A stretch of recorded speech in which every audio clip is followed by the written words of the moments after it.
우리는 지난 2주 동안 이 성막 안쪽, 가장 안쪽에 있는 지성소부터 해서 성소, 그리고 성막 뜰에 있는 것들, 성막 울타리 해서 성막과 관련된 전체 어떤 물건들이 모두 제작됐다라고 하는 내용을 살펴봤고, 오늘은 이제 이 성막에서 섬길 제사장과 대제사장이 입을 의복 제작에 대해서 살펴보려고 합니다. 우리가 출애굽기 25장에서 31장까지 부분 성막 제작 명령은 지금보다 훨씬 좀 더 자세하게 살펴봤었어요. 이 제사장 의복에 대한 내용도 아마 그때는 두 번에 나눠서 살펴봤는데 오늘은 그냥 묶어서 한 번에 살펴보는데요. 이 성막과 관련해서 제사장에 대한 내용이 계속 같이 나온다고 하는 부분을 우리가 좀 주목하고 깊이 생각할 필요가 있을 것 같습니다. 제가 그 내용을 생각하다 이런 생각을 떠올렸는데, 이 성막이 컴퓨터라고 친다면 이 성막 있죠. 기둥, 천, 그 다음에 각종 기구들, 그런 것들은 말하자면 하드웨어입니다. 컴퓨터 기계입니다. 그런데 컴퓨터 기계만 있으면 컴퓨터를 쓸 수 있는 게 아니고, 이 컴퓨터 안에 소프트웨어, 프로그램들을 깔아야 그 컴퓨터를 제대로 사용을 할 수 있죠. 그러니까 레위기에 나오는 제사에 대한 내용이라든지 거룩과 관련 규정은 말하자면 컴퓨터 프로그램 같은 겁니다. 그러면 그런 어떤 비유 속에서 제사장이 차지하는 위치는 뭘까? 왜 자꾸 성막에 대한 얘기를 하면서 계속 제사장에 대한 이야기가 나올까? 그래서 출애굽기 25장에서 31장에는 성막에 대한 내용과 제사장에 대한 내용 두 가지가 나오는데, 그 중에서 지금 우리가 살펴보는 35, 36, 37, 38, 또 39, 40, 36장부터인가 보네요. 36, 37, 38, 거기까지가 이제 성막에 대한 내용, 39장이 이제 제사장 의복에 대한 내용. 근데 이 25장에서 31장에 나온 내용 중에 한 가지가 여기 빠져 있어요. 그게 뭐냐 하면 제사장 위임식에 대한 내용입니다. 제사장 위임식에 대한 내용은 레위기 8장에 가서 나옵니다. 근데 이제 제가 올해 마지막 주가 이제 출애굽기 40장 성막 봉헌식에 대한 내용인데 그때 다루겠지만, 성막 봉헌식은 출애굽기 40장에 나오고 제사장 위임식은 레위기 8장에 나오지만, 이 양쪽 내용을 좀 자세히 살펴보고 생각을 해보면 성막 봉헌식과 제사장 위임식은 한꺼번에 같이 행해진 것 같아요. 그러니까 우리는 그냥 성경에 기록된 순서대로 성막 봉헌식은 출애굽기 40장에서 행해졌고 제사장 위임식은 레위기 8장에서 한참 뒤에 8장에서 행해졌구나, 이렇게 생각할 수 있는데, 거기서 설명하는 내용을 자세히 보면 성막 봉헌식, 출애굽기 40장의 성막 봉헌식과 레위기 8장의 제사장 위임식은 같은 날 행해졌어요. 동시에 행해졌어요.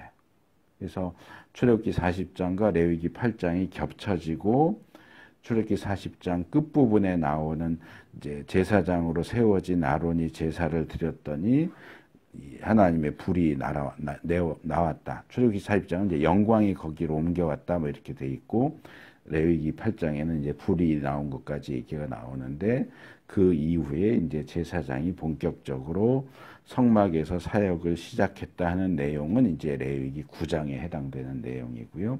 그래서 그렇게 좀 겹친다 하는 것을 좀 기억해 두실 필요가 있고, 그래서 성막 제작 명령에 나오는 성막 제작, 성막 제작자 임명, 제사장 위임식, 제사장 의복, 요 내용들 가운데 성막 제작하는 것, 성막 제작자들을 임명하는 것, 또 제사장 의복을 만드는 것까지는 이 후반부, 출애굽기 후반부에서 다 다루어지지만 아마도 일부러 제사장 위임식에 대한 내용은 레위기 8장으로 뚝 떨어뜨려 놔서 따로 아마 그 내용을 더 강조하기 위해서가 아닐까 생각이 되는데, 그래서 레위기 8장에서 따로 제사장을 위임하는 그 내용들만 따로 나옵니다.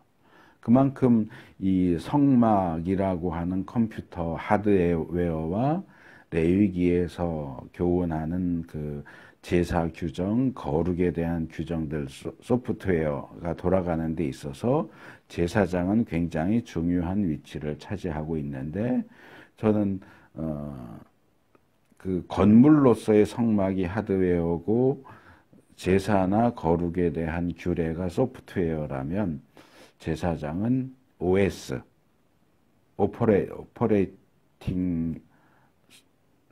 시스템, OS라고 생각이 돼요. 그러니까 컴퓨터가 있어도 프로그램을 깔고 사용을 하려면 가장 기본적으로 윈도우라고 하는, 예전에는 이제 도스를 사용을 했고요.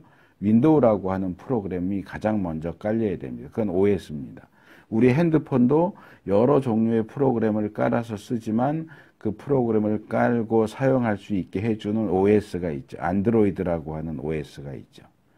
그러니까 이 기계가 작용할 수 있도록 해주는 프로그램, 이걸 이제 OS라고 하는데, 핸드폰이든 컴퓨터이든 기계가 있어도 OS가 기본적으로 깔려 있지 않으면 다른 프로그램들을 깔고 사용하는 것이 불가능해요. 그러니까 성막이라고 하는 기계가 다 만들어졌어도 이 성막이 실제로 작동하면서 제사 드리는 일, 하나님 백성의 거룩을 돕는 그 일을 하기 위해서는 제사장이라는 OS가 필요해요. 그렇기 때문에 이 이스라엘의 성막 체계에 있어서 제사장이 차지하는 역할은 굉장히 중요하다. 그렇기 때문에 제사장 위임식에 대한 내용도 따로 얘기하고, 제사장이 이 OS로서의 역할을 제대로 하기 위해서 반드시 입어야 하는 제사장 의복에 대한 내용도 거듭 반복해서 이야기하는 거다. 그래서 제사장은 우리가 성막을 이해하는 데 있어서 절대로 빼놓을 수 없는 굉장히 중요한 부분이다 하는 사실을 좀 기억을 하셨으면 좋겠습니다. 그래서 이제 우리가 성경 본문은 오늘 함께 1절에서 7절까지만 읽었지만, 오늘 살펴볼 내용은 이 39장 전체 내용을 다 살펴볼 겁니다. 그래서 1절에 보면 이제 성경을 자세하게 읽으시면 좀 이상하다라는 걸 느끼실 수 있어요. 1절에 뭐라고 돼 있습니까? 이제 그들은 그랬는데, 이 그들은 이제 브살렐하고 오홀리압이죠. 기술자들은 청색실, 자주색실, 홍색실, 로, 여기는 세 종류만 나와 있죠. 청색, 자주색, 홍색실, 세 가지 종류의 실로 예배 드릴 때 입는 옷, 제사장이 입는 옷, 뒤에는 아론이 입을 거룩한 옷을 만들었다. 그랬어요. 근데 아론이 입을 옷은 이 세 종류 실로 만든 게 아니고요. 2절로 넘어가면 다시 뭐라 그래요? 여긴 오히려 한 가지가 더 추가돼서 5가지 종류가 나오죠. 금실, 청색실, 자주색실, 홍색실, 그리고 가늘게꼰, 모시실, 흰색실. 5가지 종류의 실로 에봇을 만들었다. 이렇게 얘기하죠. 그래서 1절 내용과 2절 내용이 서로 달라요. 1절은 3종류의 실로 옷을 만들었다 그러고, 2절은 5종류의 실로 옷을 만들었다 그래요. 그래서 왜 1절과 2절이 이야기하는 게 서로 다를까? 왜 2절은 5가지 종류의 실로 에봇을 만들었다고 하는데 1절은 3종류의 실로 옷을 만들었다고 할까?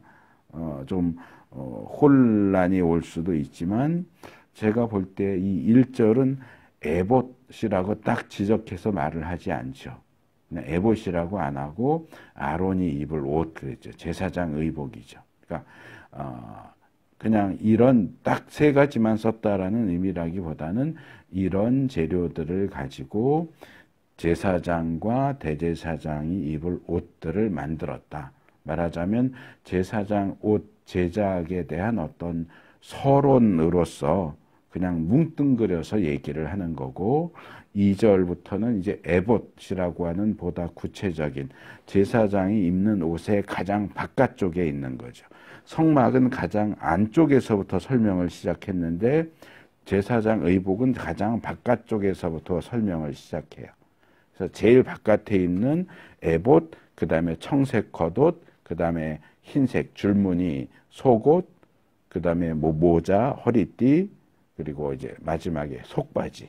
제일 끝에 이제 이 모자 앞에 붙이는 금패에 대한 내용이 나오기는 하지만 전반적인 방향을 보면 제사장 옷은 바깥에서 안쪽으로, 성막은 안쪽에서 바깥으로, 그 순서로 설명을 합니다. 그래서 1절은 제사장 옷 전체에 대한 어떤 서론이나 정확하게 정확하게 재료를 얘기하려면 세 가지 종류의 실만이 아니라 금도 썼죠. 또 보석도 썼죠. 그 외에 여러 가지 것들을 다 설명해야 되는데 그런 것들 그냥 다 요약하고 생략하고 아주 간단하게 세 가지 실만 예를 들어서 이것들로 제사장 의복을 만들었다. 서론적으로 설명하고 2절로 넘어오면 이제 가장 바깥에 있는 가장 중요한 옷, 가장 중요한 옷, 에봇에 대해서 설명을 합니다. 그래서 이 방향을 제가 말씀을 드렸는데 이 머릿속에 이렇게 그림을 한번 그려보세요. 상상을 해보세요. 이 성막이 바깥쪽에는 보다 싸고 좀 흔하고 거친 재료들이 사용되고 안쪽으로 들어갈수록 비싸고 화려하고 좋은 재료를 쓴다고 말씀을 드렸고, 왜냐하면 그것은 하나님이 계시는 곳으로 어떤 더 접근해 가는, 그러니까 우리 인간 세상을 놓고 보면 우리가 지구에 살고 있고 하나님은 이제 구약에 의하면 저 북쪽 하늘에 하나님이 사시거든요. 그러면 이 지구 땅덩어리에서 새들이 날아다니는 하늘을 지나서 그 다음에 우주를 지나서 하나님이 계시는 저 헤븐, 하늘나라까지 가야 돼요. 바깥으로 계속 나가야 돼요. 밖으로 계속 나가야 되는데 성막은 밖으로 나가야 하나님이 계시는 게 아니고 반대로 안으로 들어가야 하나님이 계시죠. 그러니까 이 인간 세상에서 하나님 나라를 볼 때 계속 확대되고 계속 밖으로 나아가야 되는 것을 이 성막은 반대 방향으로 뒤집어서 제시하는 거예요. 그래서 하나님을 만나려면 계속 안으로 들어가야 돼요. 근데 제사장이 입는 옷은 원래 방향하고 똑같아요. 바깥으로 나갈수록 화려해요. 화려하고 비싸고 보석으로 치장되어 있고 그래요. 그러면 생각을 해보세요. 성막이 이렇게 있어요. 동쪽이 입구고 성막 들어가면 성막들, 또 휘장 지나면 성소, 그 다음에 또 휘장 지나면 지성소에 하나님이 계세요. 대제사장이 옷을 입고 성막을 들어갑니다. 성막들로 들어갔고 성소로 들어갔고 지성소로 들어가서 언약궤 앞에 섭니다. 그러면 지성소, 성소, 성막들 거기에 사용된 재료들의 차이, 하나님이 어디 계시는가를 보면 그 순서와 대제사장이 입은 옷의 순서가 똑같아요. 자, 제일 바깥에, 그럼 성막으로 치면 제일 지성소에 가까이 있는 게 뭐죠? 대제사장 옷 중에 에봇이에요.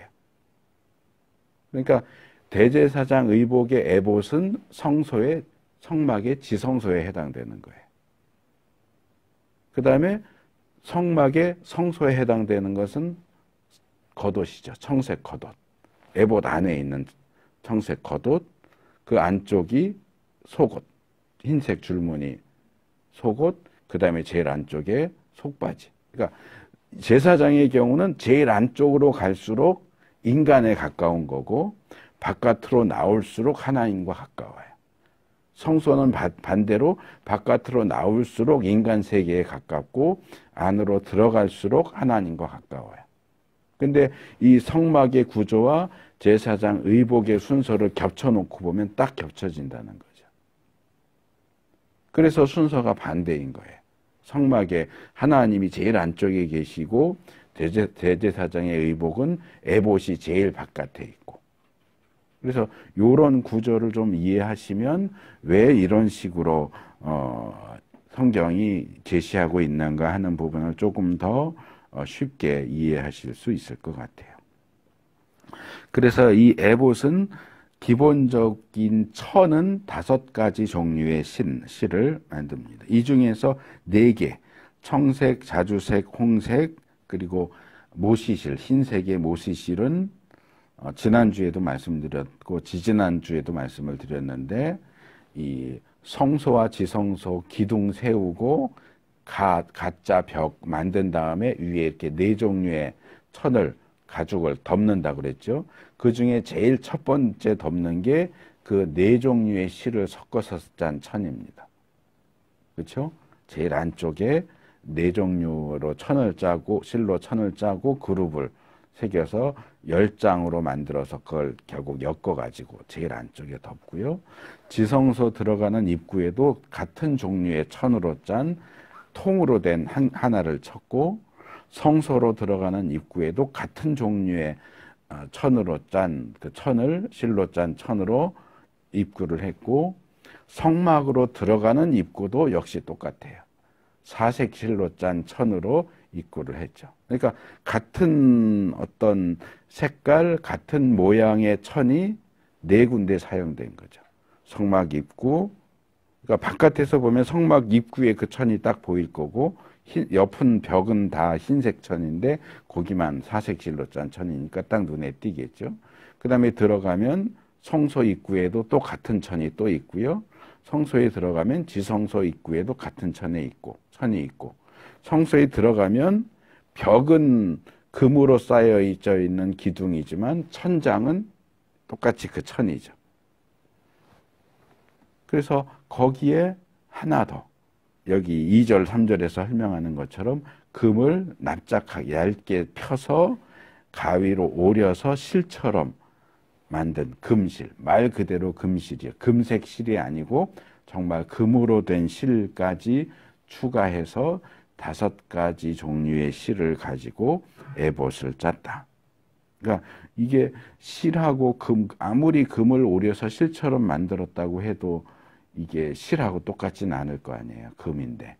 그러니까 이 금을 같이 섞어서 천을 짜는 데는 굉장한 기술이 필요했을 거고, 그래서 이제 브살렐과 오홀리압을 비롯한 기술자들이 이제 임명이 된 거고, 그들이 아론이 예배 드릴 때 입는 에봇을 그걸로 짰다 하는 그 설명이 나옵니다. 그래서 일반적으로 에봇이라고 할 때는 그냥 모시천, 배옷으로만 만드는, 세마포나 배로 만드는 에봇을 우리가 성경에서 볼 수 있어요. 사무엘상 2장 18절, 22장 18절, 사무엘하 6장 14절, 번역은 뭐 조금 다르게 돼 있지만 히브리 단어는 똑같아요. 아마실로 짠 천이에요. 뭐 세마포 천으로 짰다, 뭐 배로 짰다, 뭐 모시로 짰다, 뭐 여러 가지로 번역을 다양하게 했지만 똑같은 거예요, 같은 거예요. 그러니까 이 제사장의 속옷에 해당되는 그 모시실로 짠 에봇을 입기도 했어요. 그러니까 제사장이 아닌 사람도 일반 의복 중에 에봇 형태의 옷이 있었던 것 같아요. 근데 이 옷은 그런 일반 옷이 아니고 대제사장만 입는 전용 옷이에요. 그래서 재료가 다른 거예요. 사색실에다가 금으로 만든 실까지 해서 5색실, 5종류의 실로 대제사장 전용 에봇을 만듭니다.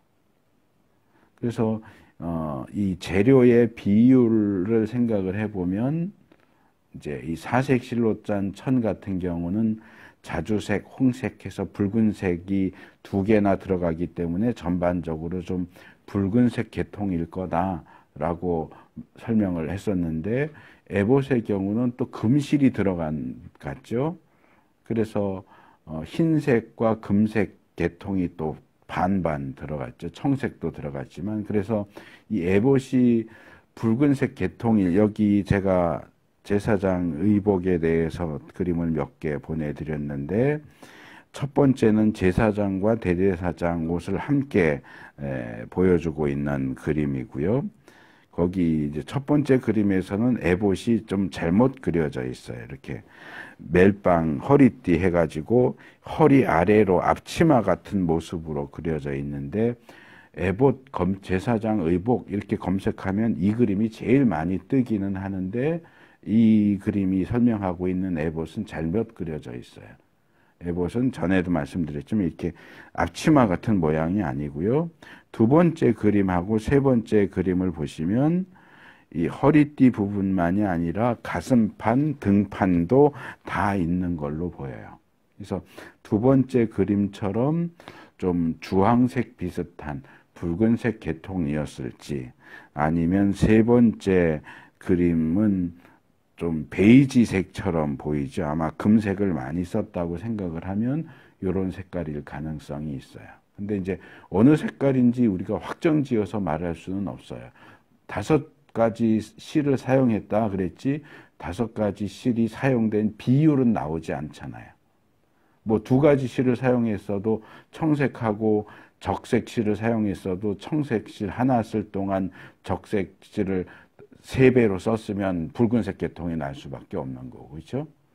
또 청색 실을 훨씬 많이 썼으면 이 청색 겉옷처럼 청색에 가까울 수밖에 없는 거고. 근데 비율을 전혀 얘기하고 있지 않기 때문에 재료가 5종류가 사용됐다는 것만 알 수 있고, 최종적으로 확 만들어진 에봇이 무슨 색깔인지는 우리가 알 수가 없어요. 그래서 인터넷에 찾아보시면 여러 종류의 색깔이 제시가 되고 있고, 그 중에 가장 일반적인 게 이 첫 번째나 두 번째 그림이에요. 주황색에 가까운.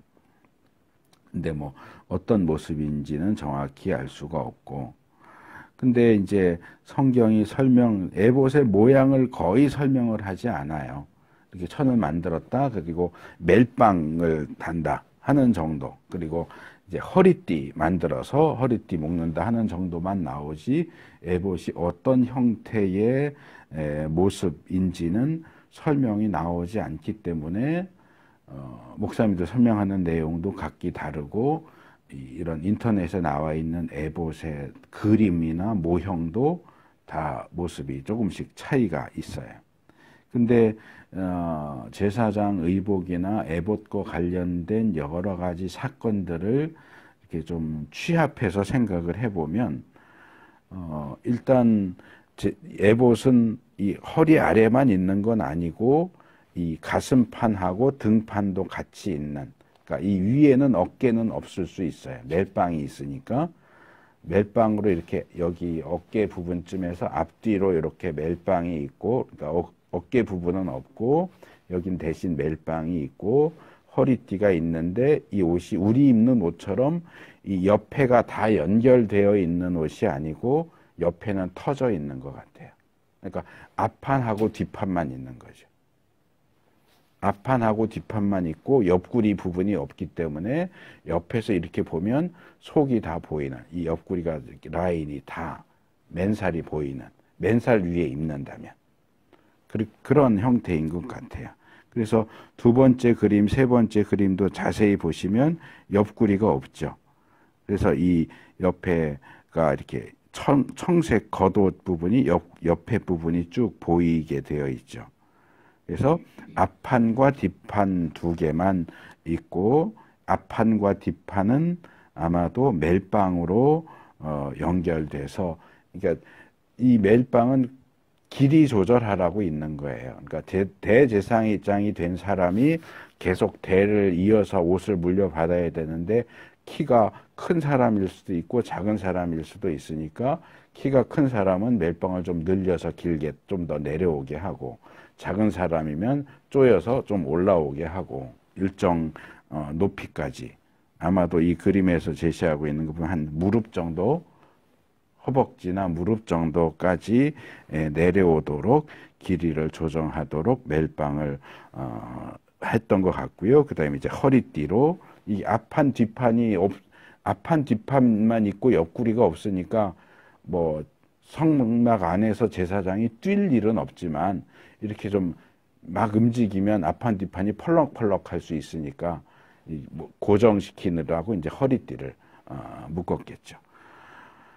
그래서 그 정도 모습일 거라고 생각을 하고, 그 다음에 가슴 부분에는 똑같은 천으로 만든 가슴 바지라고 하는 것을 붙입니다. 그래서 첫 번째 그림 보시면 그냥 청색 옷 위에 네모난 판이 연결되어 있는 게 나와 있고, 두 번째 그림, 세 번째 그림은 이제 에봇과 똑같은 색깔의 네모난 판이 이제 앞판, 가슴 쪽에 이렇게 부착되어 있는 것을 볼 수 있는데, 이것을 가슴 바지, 이제 예전 개역에선 흉패 이렇게 했는데 새 번역은 가슴 바지 이렇게 번역을 했어요. 조금 어색하긴 한데, 이거는 이제 여자들 쓰는 에코백 같은 거예요. 그래서 손잡이가 없는 에코백이라 생각하시면 딱 돼요. 그러니까 딱 한 뼘 정도 사이즈로 해서 양옆과 밑에는 막혀 있고 위에는 뚫려 있어요. 그래서 손을 집어넣을 수 있도록 돼 있고, 이 바깥쪽 면에는 보석을 12개를 답니다. 그 12보석은 이스라엘 12지파의 이름을 각각 하나씩 도장 새기듯이 반대 방향으로 글씨를 뒤집어서 새겨서 12개의 보석을 붙입니다. 제가 여기 견대 그 다음에 보내드린 그림에 보시면 이 흉패 그림이 자세하게 나와 있고, 그 밑에는 이 세 번째 대제사장 옷을 좀 제가 확대해서 했는데 거기 어떻게 연결되어 있는가 하는 것을 좀 자세히 볼 수 있도록 그 그림도 함께 보내드렸습니다. 그래서 이 12개의 보석을 붙인 이 가슴 바지를 이 가슴 부분에 붙여요. 근데 이제 꼬매서 붙이는 게 아니고 금을 사슬처럼 만들어서 이 위쪽 모서리 2개 하고 여기에 이제 고리를 연결해서 여기 고리하고 어깨 멜빵 위쪽에 붙이는 그 보석을 물린 금태에 고리하고 연결해서 금 사슬로 이쪽으로 하나, 왼쪽 하나, 오른쪽 하나 하고, 제일 밑에 쪽에 모서리는 청색 실로 짠 끈을 묶어가지고 역시 금고리를 해가지고 이 허리띠 조금 위쪽 옆구리 쪽에다가 이렇게 고정을 시킵니다. 단단하게 묶어서 이렇게 움직여도 이 가슴 바지가 떨어지지 않도록 그렇게 4군데로 해서 묶습니다. 그리고 이제 그 안에는 여기 설명이 나와 있지 않지만 우림과 둠밈이라고 하는 두 종류의 보석을 집어넣습니다. 이건 이제 하나님께 물어보고 답을 받을 때 사용하는 도구예요. 그래서 이 일반적으로는 그냥 가슴 바지 이렇게 하지만 그 우림과 둠밈을 사용해서 하나님께 뭔가를 물어보고 답을 얻을 때는 그것을 판결 가슴 바지, 옛날 개역은 판결 흉패 이렇게 했는데 판결 흉패라고 불러요.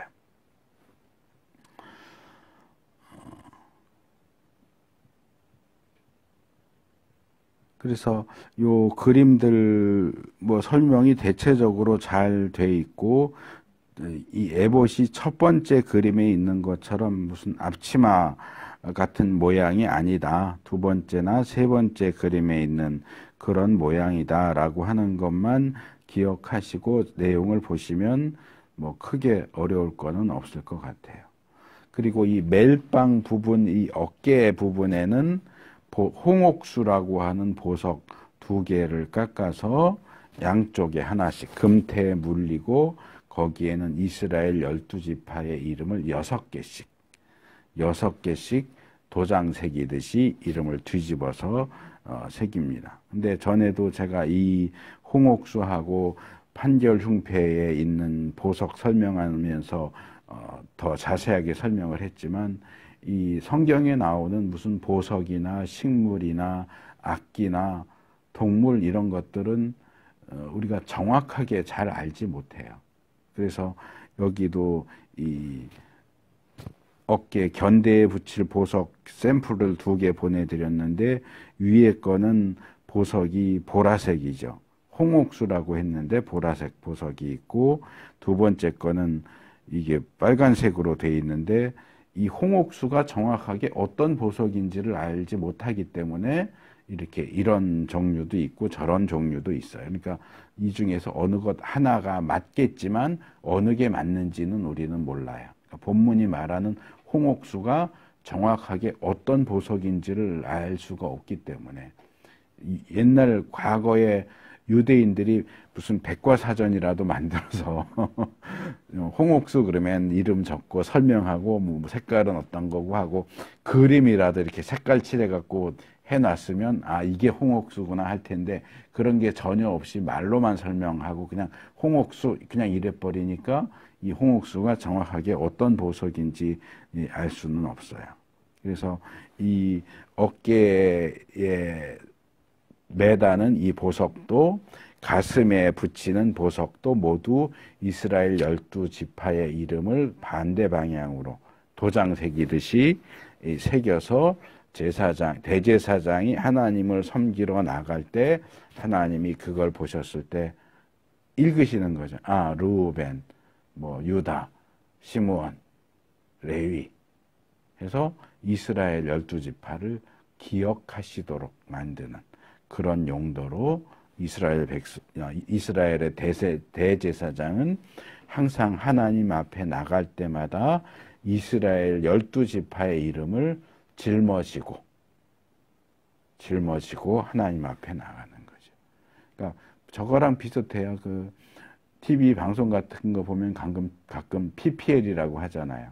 그래서 외국 드라마도 보면 가끔 가다 LG나 삼성 핸드폰 거기 나오는 등장인물들이 핸드폰 이렇게 사용하는 거 보면 로고, 삼성 로고. 그러니까 회사에서 로비를 한 거죠. 너희 이 드라마 만드는데 돈 줄 테니까 핸드폰 우리 거로 써라. 그럼 이제 간접적으로 광고하는 거죠. 그러니까 이거는 이제 간접 광고라기보다는 직접 광고라고 할 수 있는데 축구 경기나 농구 경기 보면은 이렇게 그라운드 양옆에다 간판 쭉 있잖아요. 코카콜라, 아디다스. 이것처럼 마치 광고판 같은 것을 이 의복에다 아예 새겨가지고 나가는 거예요. 하나님 보실 때마다 이스라엘 12지파를 생각할 수 있도록. 그래서 이 가슴바지에 있는 보석도 가로 3줄, 세로 4줄 해서 12개의 각각 다른 보석을 금태에 물려서 여기 이렇게 아마 금태는 꼬맸겠죠.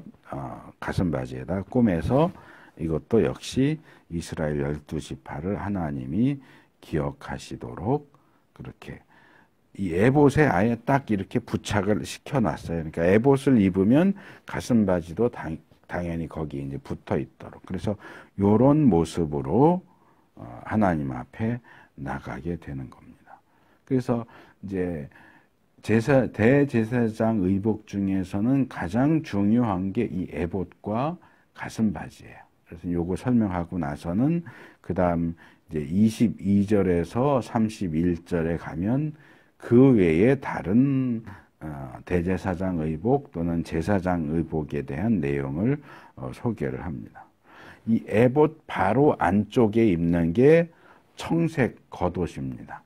그래서 지금 보내드린 여러 그림들에도 이 청색 겉옷을 입고 있는 사람은 대제사장이에요. 첫 번째 그림에 보시면 세 사람이 있는데 제일 왼쪽에는 그냥 흰색 옷에 허리띠 한 사람이 있죠. 그리고 두 번째, 세 번째는 청색 옷을 입은 사람이 앞뒤로 이렇게 서 있는데 청색 겉옷은 대제사장만 입어요. 제사장은 청색 겉옷을 안 입습니다. 흰색 옷 입습니다. 그래서 제가 이제 레위기 제사에 대해서 설명할 때도 또 중간중간에 말씀드리겠지만, 이 제사 설명하느라고 만들어 놓은 모형이나 그림들 가운데는 가끔 가다 거기서 뭐 번제단에서 뭐 이렇게 뭐 하고 있는 사람 모양이 이렇게 있는데 청색 옷 입은 사람이 여러 명 나오는 경우가 있어요. 그거는 그거 만든 사람이 잘못 알고 한 거예요. 성막 안에 청색 겉옷을 입은 사람은 딱 한 사람밖에 없어요. 대제사장만 청색 겉옷을 입고요.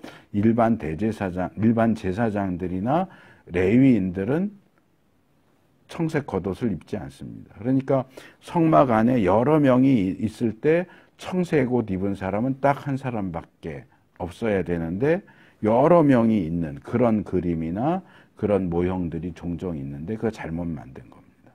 청색 겉옷은 대제사장만 입는 옷입니다. 그러니까 뭐 여벌을 만들었을지 모르지만 실제로 성막에서 대제사장, 제사장, 레위인, 뭐 제사 드리러 온 사람, 그 여러 사람이 왔다 갔다 해도 그 자리에 청색 겉옷 입은 사람은 딱 한 사람만 있어요. 대제사장만 청색 겉옷을 입어요. 그리고 이 청색 겉옷은 여기 그림에 있는 것처럼 이 두 번째 그림은 여기 팔꿈치 있는 데까지 이렇게 소매가 반팔처럼 내려와 있게 그려져 있고, 세 번째 그림은 나시처럼 이 소매가 없는 것으로 되어 있는데 어느 게 맞는지는 모르겠어요. 소매가 반팔처럼 있는지 나시처럼 아예 소매가 없는지는 모르겠는데 제 생각에는 세 번째 그림이 맞는 것 같아요. 이게 자루 형태의 옷이거든요. 자루의 형태 옷에 이 위쪽 가운데 구멍 뚫고 머리가 나올 수 있는 부분만 만들어라 했기 때문에 아마 이 통으로 돼서, 그러니까 세 번째 그림에 있는 것처럼 이 소매는 없고 나시처럼 딸려서 몸통만 있고 위에 구멍 뚫려서 머리를 넣을 수 있는 그런 형태일 것 같고, 여기도 그림을 자세히 보시면 밑에 뭐가 이렇게 짜잘하게 있는 모습을 볼 수 있는데, 그 부분을 확대한 사진을 제가 보내드렸어요. 여기 보시면 위쪽에 청색 옷이고 밑에 쪽엔 흰색 옷이 있고, 청색 옷 끝에 뭔가 알록달록한 게 있죠. 이게 이제 사색실로 만든 석류, 그러니까 실을 이렇게 여자들 뭐 매듭이나 뭐 이런 거 비슷한 거 하는 것처럼 그런 비슷한 방식으로 네 종류 실을 어떻게 뭐 꼬았는지 그냥 늘어뜨려서 묶었는지 모르겠지만 그것으로 석류 모양을 만들고, 그 다음에 금으로 방울을 만들어서 석류 모양, 금방울, 석류, 금방울, 석류, 금방울 이런 식으로 번갈아 가면서 이 아래쪽 밑에 탄을 다 그렇게 해요. 그래서 제사장이 이 옷을 입고 움직이면 금방울이 딸랑딸랑 하는 소리가 들리겠죠. 그래서 이것도 하나님의 명령에 의해서 그렇게 만든 거예요. 그래서 제사장이 성소에 또는 지성소에 들어가서 하나님을 섬기느라고 왔다 갔다 하고 움직이면 금방울이 딸랑딸랑 하면서 하나님의 주의를 끄는 거예요. 아, 지금 저기 대제사장이 나를 섬기기 위해서 성소에 또는 지성소에 들어와서 뭔가를 지금 하고 있구나. 소리로. 그러니까 이 어깨에 있는 패하고 가슴바지에 있는 보석은 시각적으로 이스라엘을 생각나게 하는 거고, 이 금방울은 청각적으로 지금 여기 대제사장이 하나님을 섬기고 있습니다. 하나님 여기 봐주세요. 기억해 주세요. 하는 그런 용도로 이것을 만듭니다. 그 다음에 이 청색 겉옷 안에는 모시실로 정교하게 짠 속옷을 있습니다. 근데 이 속옷이라고 해서 혼동할 수 있는데, 속옷은 우리가 생각하는 내복이 아니에요. 무슨 뭐 팬티, 겨울 내복 이런 내복이 아니고 그냥 말 그대로 청색 겉옷 안에 입기 때문에 속옷이라고 말하는 거지, 이 속옷도 사실은 겉옷이에요. 첫 번째 그림에 있는 것처럼 첫 번째 그림 첫 번째 사람은 흰색 옷만 입었잖아요. 흰색 옷에 허리띠만 알록달록한 거 꼈는데 이게 속옷만 입은 옷이에요. 모습이에요. 이게 제사장의 기본 복장이에요. 그러니까 대제사장은 그 흰색 속옷 위에 청색 옷을 하나 더 입고 청색 옷 위에 에봇을 더 입은 거고, 기본 복장은 속옷, 그러니까 속옷만 입고 있다 그러면 뭔가 좀 이상하게 들릴 수 있지만 이 속옷은 말 그대로 속옷이 아니고 그냥 청색 겉옷 안에 받쳐 입는 옷, 안에 받쳐 입는 옷이기 때문에 속옷이라고 부르는 것이지 실제로는 속옷이 아니에요. 기본 옷이에요.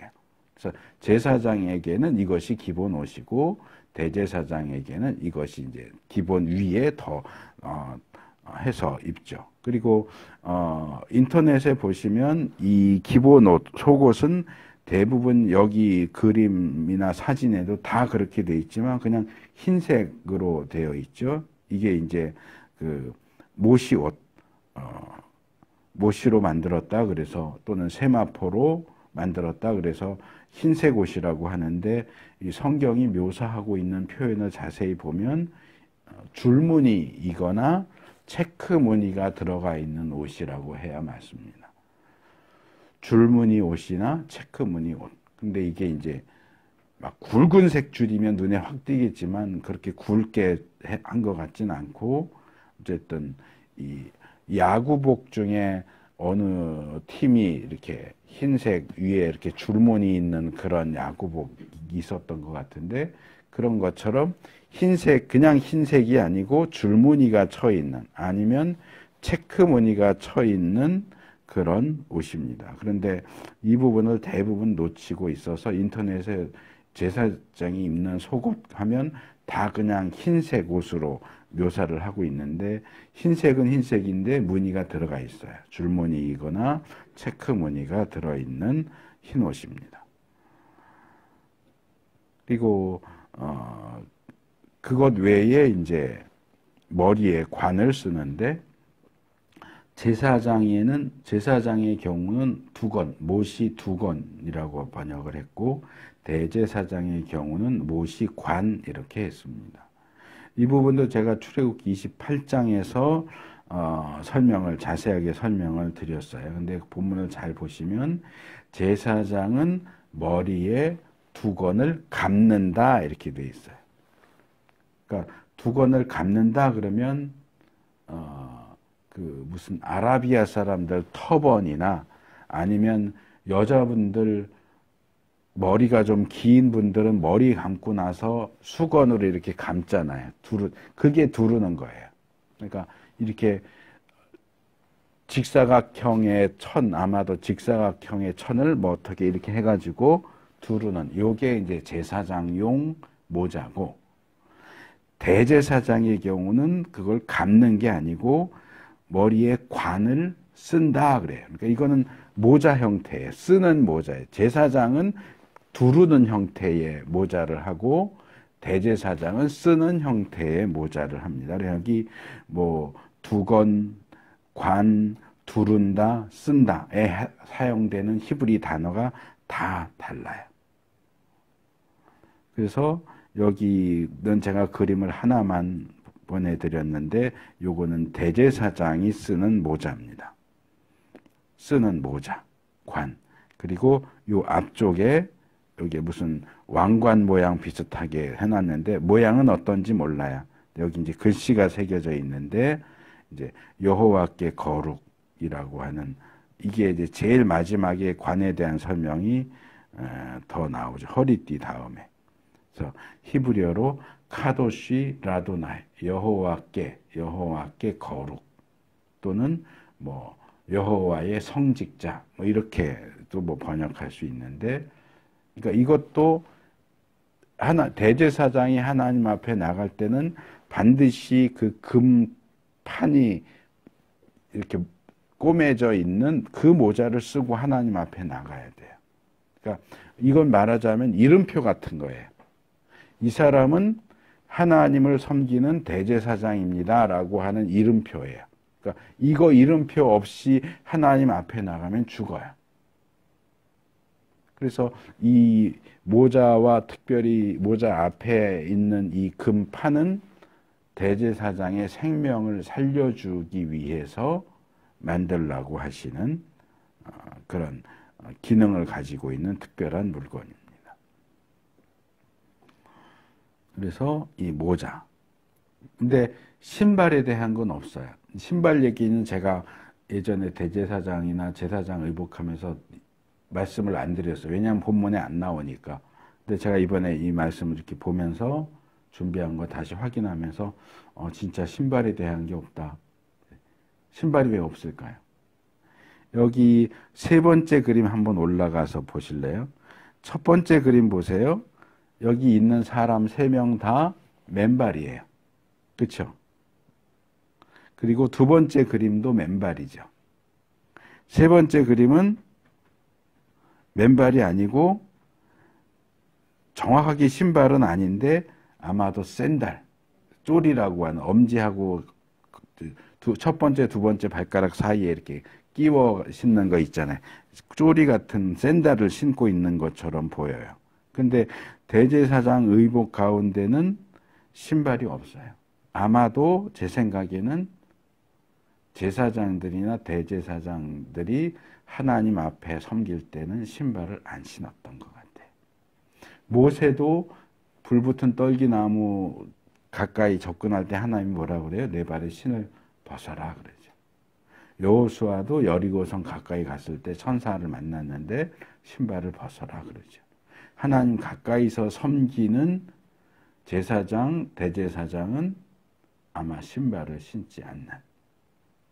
그러니까 이 신발을 벗는다고 하는 거는 여러 의미가 있는데 구약시대와 신약시대 통틀어서 공통점은 뭐냐 하면 노예들은 신발을 안 신어요. 일반 평민들은 신발을 신지만 노예들은 신발을 안 신어요. 그래서 딱 발 보면 이 사람이 평민인지 노예인지 또는 신고 있는 신발의 어떤 종류에 따라서 귀족인지 하는 걸 그냥 딱 보면 알 수 있어요. 그러니까 신발을 안 신고 맨발로 다니는 사람은 대부분 노예예요. 근데 제사장, 대제사장이 노예가 아닌데도 성막에서 또는 성전에서 맨발로 섬긴다는 얘기는 그들은 하나님의 노예라는 얘기예요. 그래서 신발 만들라는 얘기는 안 나와요. 그러니까 이 세 번째 그림이 에봇이나 가슴바지는 잘 묘사를 했는데 신발은 이거는 그냥 맨발로 해놨어야 되는데 그 부분에서 좀 실수를 하고 있는 것 같아요. 그래서 제사장, 대제사장 의복 중에 신발은 없다 하는 거 좀 다시 말씀을 드리고, 그리고 이제 속바지. 그러니까 이 당시에 사람들이 팬티 같은 걸 입었는지는 잘 모르겠어요. 일반적으로 안 입었을 가능성이 높은 것 같아요. 그러니까 그냥 맨 몸에 뭐 입어요? 속옷, 흰색 속옷 입고. 그게 전부예요. 흰색 속옷에다가 허리띠, 제사장용 터번. 그러면 그게 옷 다 끝이에요. 대제사장은 그 위에 청색 겉옷, 에봇 입고 신발은 안 신고. 근데 전에 설명을 드렸지만 번제단은 조금 높이 있어서 계단을 안 만들고 경사로를 만들어서 올라가야 된다고요.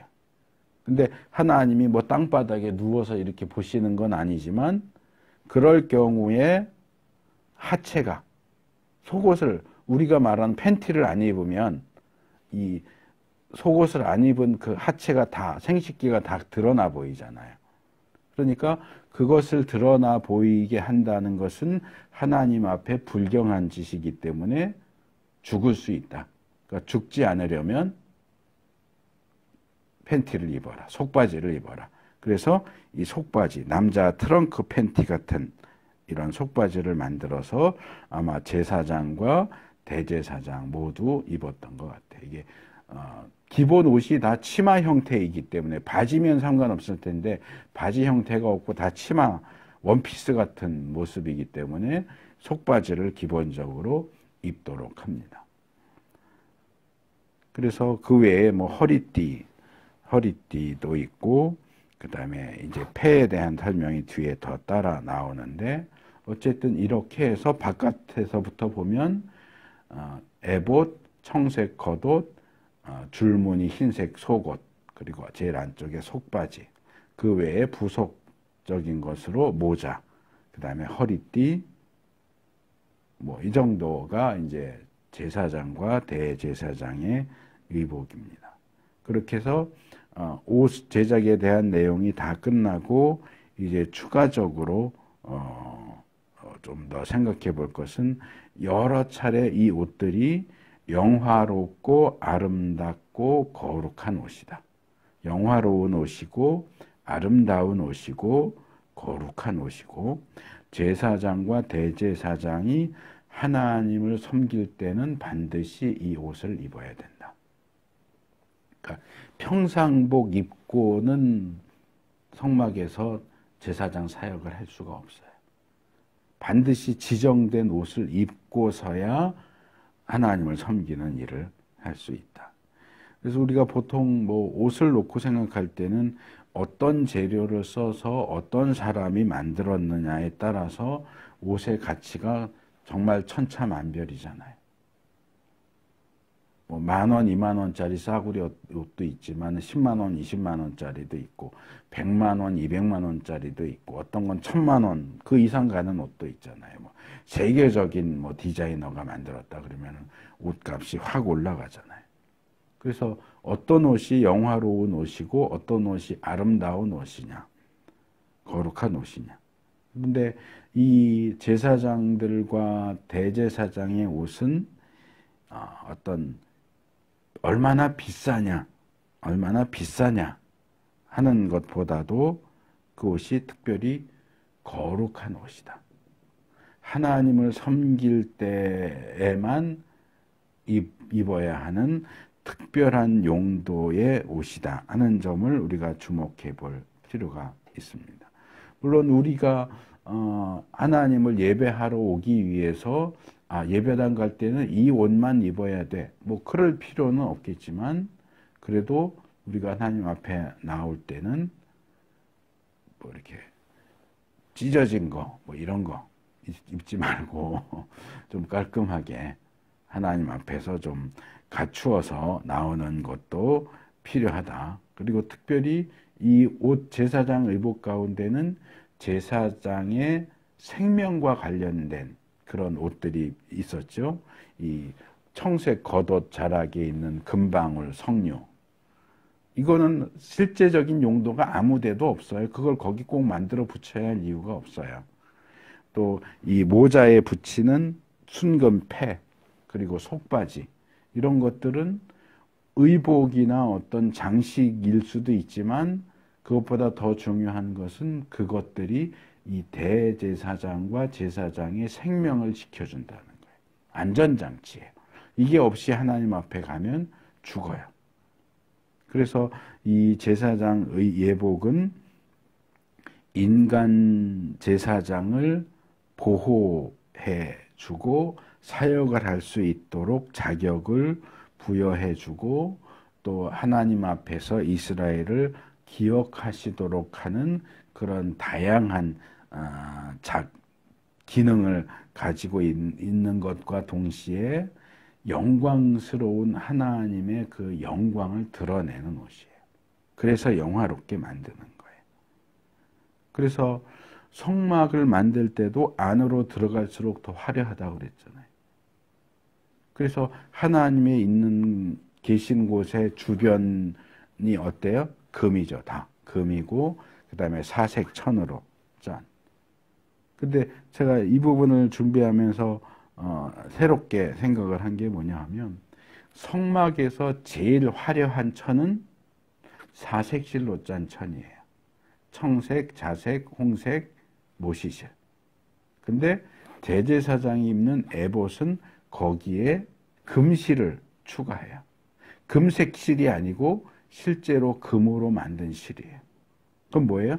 대제사장이 입는 옷은 성막을 꾸민 어떤 천보다 더 화려하고 비싸고 아름다운 옷이에요.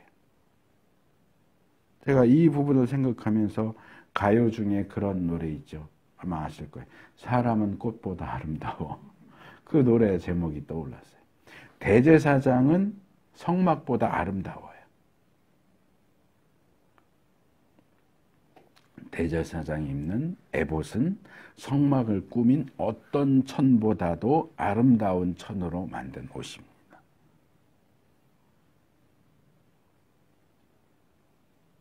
지성소가 하나님이 계시는 곳이듯이 에봇은 하나님의 영광을 나타내는 옷입니다. 여러 종류의 옷이 있지만 특별히 에봇은 그래요. 그래서 신약으로 넘어오면 건축물로서의 성전은 무너지고 예수님 자신이 성전이다. 요한복음 12장, 마태복음 12장, 요한복음 2장에서 내가 성전이다. 그리고 예수님을 믿는 우리 그리스도인들이 성전이다. 고린도전서 3장 이렇게 얘기하죠. 그래서 그런 점에서 보면 대제사장의 예복은 모든 하나님의 백성들 각자가 건축물로서의 성막보다 더 진정한 성령께서 거하시는 성전이다. 우리가 성전이다 하는 사실을 미리 보여주는 예표다. 이렇게 말할 수 있습니다. 그리고 또 대제사장이 입는 의복과 관련해서 신약에 보면 예수님이야말로 참된 대제사장이다. 히브리서에 보면 3장, 4장, 5장, 7장에서 10장 계속해서 예수님이 참된 대제사장이다라고 이야기를 하고 또 그 예수님을 따르는 우리가 왕 같은 제사장이다 이렇게 얘기합니다. 베드로전서 2장, 계시록 1장, 5장, 20장. 그래서 구약의 대제사장의 의복은 신약의 예수님이 입으신 그 옷이에요. 예수님의 입으신 그 옷이고 그리스도인들이 이 로마 갈라디아서 3장 27절 로마서 13장 14절 보면 뭐라고 얘기하면 그리스도인들을 향해서 너는 그리스도를 옷으로 입은 사람이다. 네가 입은 옷은 그리스도다. 또는 그리스도로 옷 입어라. 그렇게 얘기해요. 그러니까 우리도 제사장의 옷을 입고 대제사장의 옷을 입는데 우리가 입는 제사장의 옷, 대제사장의 옷이 뭐냐? 예수 그리스도가 우리의 옷이에요. 우리는 예수 그리스도를 우리의 옷으로 입어야 돼요. 그래서 매일의 삶 속에서 그리스도를 옷 입고서 그리스도를 닮은 존재로서 살아야 한다. 이제 마지막 32절에서 43절을 보면 성막이 이제 제사장 의복까지 해서 성막이 모두 완공됐다. 그러면서 이스라엘 자손이 하나님께서 모세에게 명령하신 모든 것을 그대로 다 했다라는 내용이 3번이나 반복해서 32절, 42절, 33절 그대로 했다 하는 내용이 나옵니다. 이런 목록이나 그런 내용들을 계속 나오는 거 보면서 저는 예전 이 생각을 했어요. 제가 전도사 생활 열심히 하던 때에 학생들 수련회 가면 수련회 갈 때 준비해 가야 될 목록, 물건들 목록을 쭉 만들어요. 목록 쭉 만들어서 목록을 3개 만들어요, 저는. 그래서 뭐가 필요한가를 다 해가지고 목록 만들고 구입하면서 체크해. 왜냐하면 체크 안 하면 빼먹을 수 있으니까. 구입하면서 체크하고 두 번째는 그거 포장하면서 체크해요. 쌓으면서 체크하고 그 다음에 차에 실으면서 체크해요. 3번을 체크해요. 그래야 가서 뭐 안 갖고 왔네? 이런 일이 없거든요. 그러니까 되게 저도 이제 완벽주의적인 성향이 있는 사람이라서 일을 할 때는 되게 꼼꼼하게 체크를 했거든요. 근데 여기 성막 만드는 걸 보면 되게 꼼꼼하게 체크해요. 물건, 예물 들어온 것 체크하고, 감사하고, 뭐는 어디에 만들어야 되는지, 또 뭐는 어디에 만들었는지, 뭐 만드는데 얼만큼 사용했는지, 이런 걸 계속 반복해서 계속 체크하고, 계속, 알리죠. 그래서 하나님께서 명령하신 것을 행하는 데 있어서 혹시라도 빠뜨린 게 없는지. 저도 아까 예배 앞부분에서 빠뜨렸어요. 이은희 권사님 오늘 기도 순서인데 혼자서 막 생각하느라고 박민우 형제 기도 순서인 줄 알고 기도해달라고 얘기 안 하고 빠뜨렸다가 나중에 말씀을 드렸는데, 그러니까 이걸 이렇게 표 만들어서 앞에 놨으면 제가 안 헷갈렸을 거예요. 기억으로 하려고 하니까 빼먹는 거예요. 그러니까 하나님이 명령하시는 일을 하는 데 있어서는 내가 대충 기억했다가 하면 되지 이럴 게 아니고 정말 정확하게 점검표, 목록표 만들어서 체크하고 또 하고 또 하고, 그래야 빠짐없이 빠뜨리는 일 없이 제대로 그 일을 할 수 있습니다. 노아가 방주를 만들 때도 그 부분을 제가 강조해서 말씀을 드렸고, 성막 건축에 있어서도 다시금 강조해서 말씀을 드리지만, 하나님의 백성인 우리가 하나님의 명령을 준행할 때, 또 신앙생활을 하는 데 있어서 하나님께서 명령하신 것을 그대로, 거기에서 어떤 것도 빼거나 더하지 않고 순전한 말씀 그대로 행하기 위해서 이런 노력을 기울일 필요가 있다. 우리의 마음과 생각과 또는 기분에 따라서 했다가 안 했다가 이랬다 저랬다 할 것이 아니고, 말씀이 기준이 되어서 그 말씀대로 하고, 또 일상적인 부분에서 기본적인 것들을 매일매일 하루하루 충실하게 행하는 그런 태도가 필요하다. 예수님께서 누가복음 16장 10절에서 말씀하시죠. 지극히 작은 일에 충실한 사람은 큰 일에도 충실하고, 지극히 작은 일에 불의한 사람은 큰 일에도 불의하다. 하나님 나한테 좀 큰 일 좀 맡겨주시지, 나한테 좀 눈에 띄고 이렇게 확 나가서 할 그런 일 좀 맡겨주시지 왜 안 맡겨주세요?